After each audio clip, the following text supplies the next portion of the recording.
예, 안녕하세요. 준조입니다. 네, 지난번 M3 소개에 이어서 오늘은 이제 그 다음으로 출시되었던 라이카 M2에 대해서 간략하게 제가 아는 바를 소개해 드리려고 하는데요. 지난번 영상이 좀 길었던 것 같아서 오늘은 가급적이면 조금 더 짧게, 조금 더 간략하게 소개해 드리려고 합니다. 지금 뭐 화면에 보이는 게 제가 생각하는 라이카 M2의 가장 특징적인 모습이라고 생각을 해요.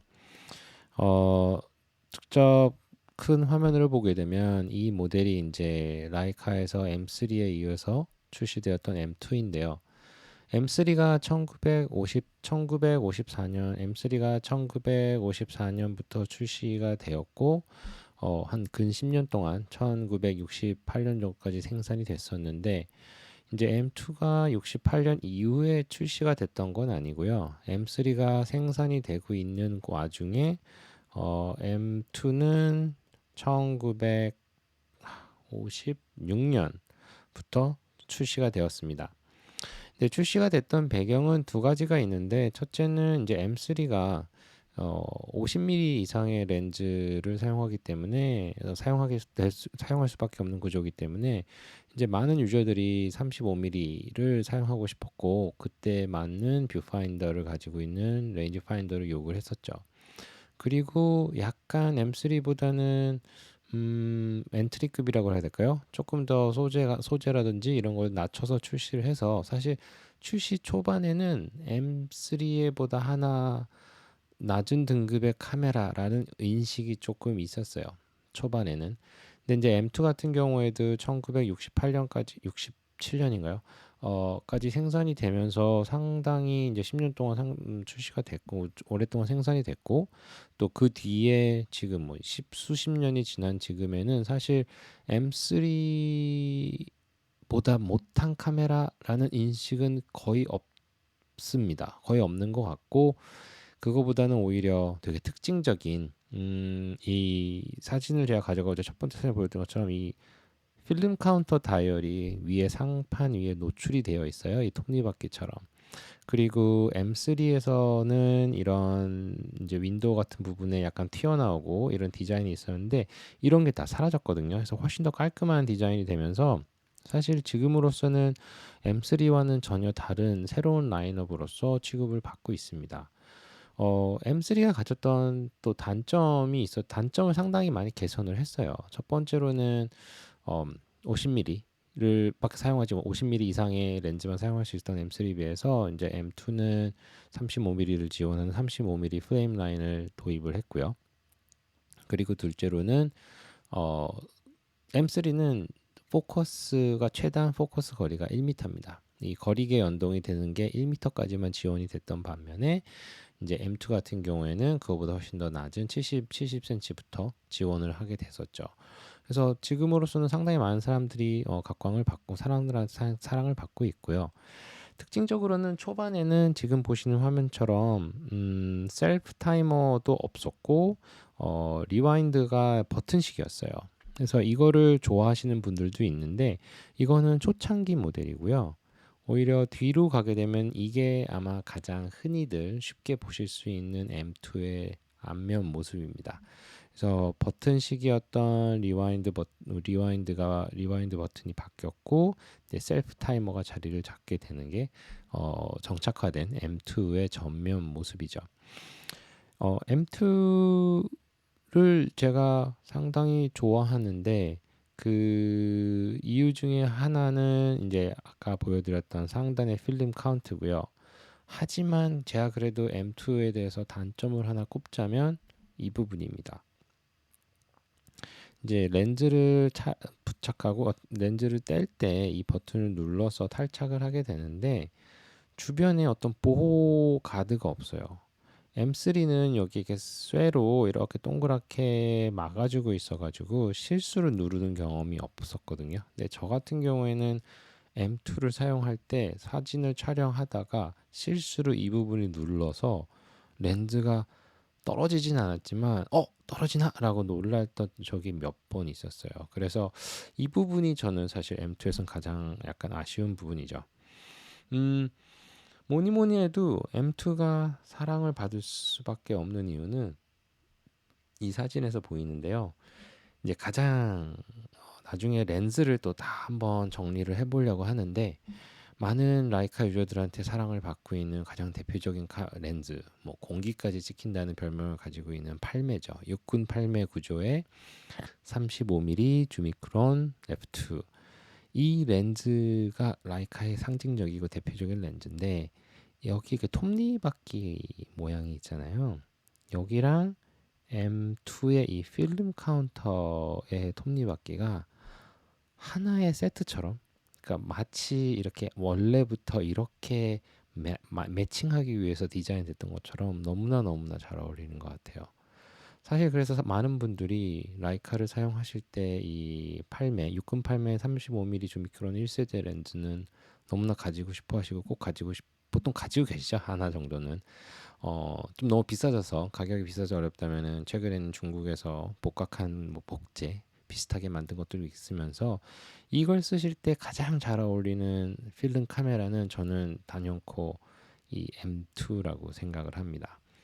네. 이 필름 카운터가 사실 사용하는 데는 그렇게 편하지는 않아요. 편하지 않다 그럴까? 약간 신경을 좀 써야 되는데 이거는 M2는 아니고 제가 가지고 있는 카메라인데 이 카메라도 이 동일한 M2처럼 필름 카운터를 가지고 있어요. 근데 이제 사진을 찍게 되면 이게 자동으로 넘어가지만 보통 이렇게 직접 매뉴얼하게 돌릴 수가 있거든요. 그래서 실수로 돌아갈 수도 있고요. 그리고 필름을 새로 바꾸게 되면은 직접 또 0을 맞춰 주셔야 돼요, 이거를. 그래서 그런 점이 편하지는 않지만 저는 역시 좋아합니다. 이거를 좀 특이하죠. M3 필름 시리즈 중에서는 이렇게 카운터가 바깥으로 나온 게 M2랑 그리고 M1뿐입니다. 어, 제가 M2를 사랑하는 또 하나의 이유는 바로 이 프레임 라인입니다. 프레임 라인이 지금 보시는 게 이제 카메라를 찍을 때 들고 찍을 때 눈에 보이는 프레임 라인인데 현행은 보통 나오는 지금 흔히들 보실 수 있는 MP 같은 경우는 이렇게 보이세요. 이거는 지금 50mm 렌즈를 꼈을 때의 모습인데 50mm 렌즈를 꼈을 때 이 바깥에가 50mm고 이 안에가 75mm예요. 저는 이거가 조금 별로예요. 특히 50mm가 35mm나 이게 보통 35mm랑 135mm 프레임 라인이 같이 나오고 50mm랑 75mm가 같이 나오고 뭐 90이랑 28인가요? 90이랑 28이 같이 나오는데 50mm, 75는 너무 겹쳐서 보여요. 저한테 너무 가까워요. 너무 가까운데 그거에 비해서 M2 같은 경우에는 일단 페어되어 있다고 그러는데 페어가 언페어돼요. 페어드가 안 돼 있어요. 딱 하나의 라인만 보입니다. 이게 35mm, 50mm 그리고 90mm만 딱 보이게. 그러니까 50mm 렌즈를 꼈을 때 75mm가 보이지가 75mm 이렇게 조금 안에 보이지 않고 50mm만 딱 보이는 게 저는 이 프레임 라인을 가장 좋아합니다. 그래서 이거를 M2가 처음 도입을 했고 이 외형적인 특징도 있지만 내부적으로도 이렇게 사용할 때 너무나 편안한 게 저는 M2라고 생각을 하네요.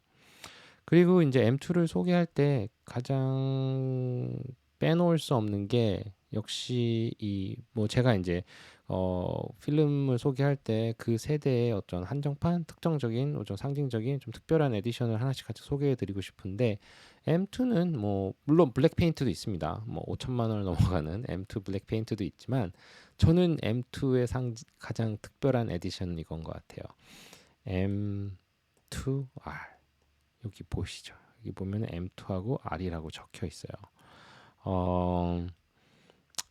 이거는 사실 제가 직접 소유했던 실제 카메라고요. 이게 실제 제가 가졌던 M2R인데 지금은 저를 떠났습니다. 지금은 제가 실수죠. 제가 이거를 팔았어요. 그래서 팔면서 보냈는데 M2R에 대해서 조금 소개를 해드릴게요.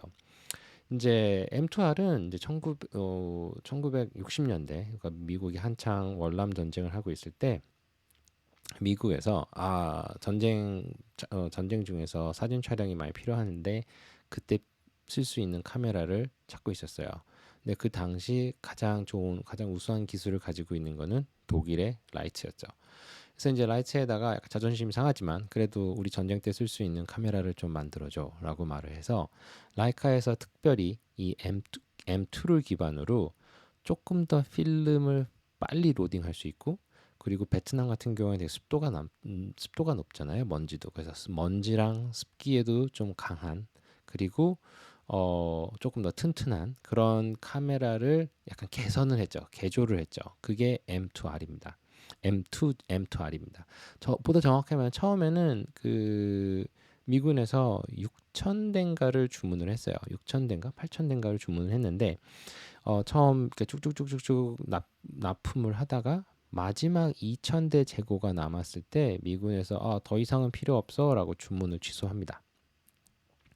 그래서 이제 라이카에서는 만들어 놓은 이 전쟁용 군용으로 만들어 놓은 M2를 뒤에다가 R이라는 로고를 붙여서 민간인한테 판매를 시작하죠. 뉴욕에서만 이제 그거를 판매를 하게 되고, 물론 이 R이 써 있지 않은 제품 중에서도 그 이런 M2R의 특징을 가진 제품들이 있어요. 뭐 패스트 그 로딩 방식이 빠르다든지 아니면은 뭐 방집이 어느 정도 보완돼 있고 뭐 특별한 접착제를 사용해서 최대한 먼지가 덜 들어가게 하는 이런 게 실제로 군인들에게 이미 보급됐던 제품도 있고요.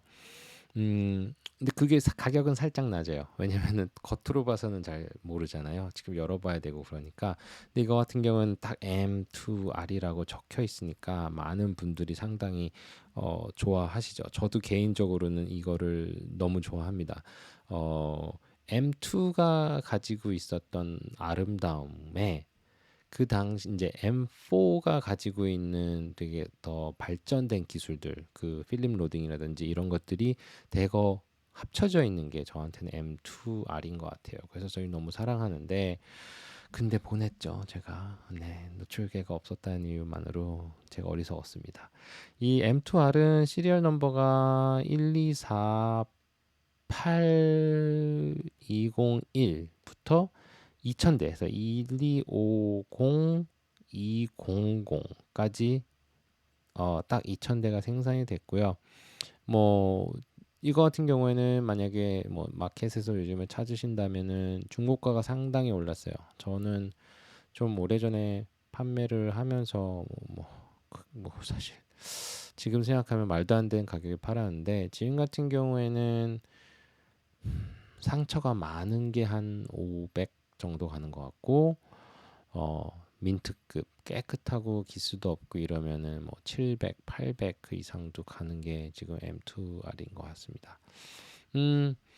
개인적으로는 단 하나의 필름, 그 예전 클래식 빈티지 바디 중에서 단 하나의 라이카 필름만 가지면은 뭐를 가질래? 그러면은 저는 M2R이 선뜻 머릿속에 떠오릅니다. 에디션을 제외하고는. 그리고 이 이 듀얼 레인지 주미크론 역시 이 M2R에 맞춰서 같이 나갔었기 때문에 이거 같은 경우에는 살짝 디자인이 달라요. 요 조리개 링 부분이 조금 더 얇고요. 하고 시리얼 넘버가 일반적인 주미크론 생산보다 좀 더 뒷부분 약간 공간이 한 여백이 좀 있고 시리얼 약간 넘어가서 하는 것은 최후기의 제품들이죠. 역시 이 제가 나중에 렌즈를 다 소개를 한번 할 건데 제가 써봤던 렌즈들은 너무나 좋은 렌즈입니다. 너무나 멋있고 직접 만져보면 기계식 렌즈에 대한 특징을 가져주는. 그래서 기회가 되신다면 이 M2R과 이 두얼 주미크론을 같이 구하셔서 이 사진처럼 들고 계시고 35mm는 아까 보여드렸던 것처럼 1세대 6금 8매로 맞추시면 너무나 아름다운 M2의 조합이라고 생각합니다. 그래서 M2R은 아까 설명드렸듯이 실제로 로딩 방식이 M4에서부터 쓰이게 되어 있는 이런 로딩 방식을 사용하게 돼요. 네, 이상으로 오늘 M2에 대해서 간략하게 알아봤고요. 다음번에는 또 M4까지 그리고 M5는 크게 소개할 거 없을 것 같고 M4로 넘어가기 전에 제가 M1을 왜 소개를 안 하냐면 M1 같은 경우에는 디자인은 M2랑 비슷합니다. M2보다는 좀 못생겼어요. 전면에 M1이라는 글자도 써 있고. 근데 보다 치명적인 거는 레인지 파인더 기능이 빠졌습니다. 그래서 저는 사용해 본 적이 없고 M1에 대한 수요는 크게 많지 않은 것 같아서 일단 M1을 건너뛰고 다음번에 M4로 돌아오도록 하겠습니다. 감사합니다.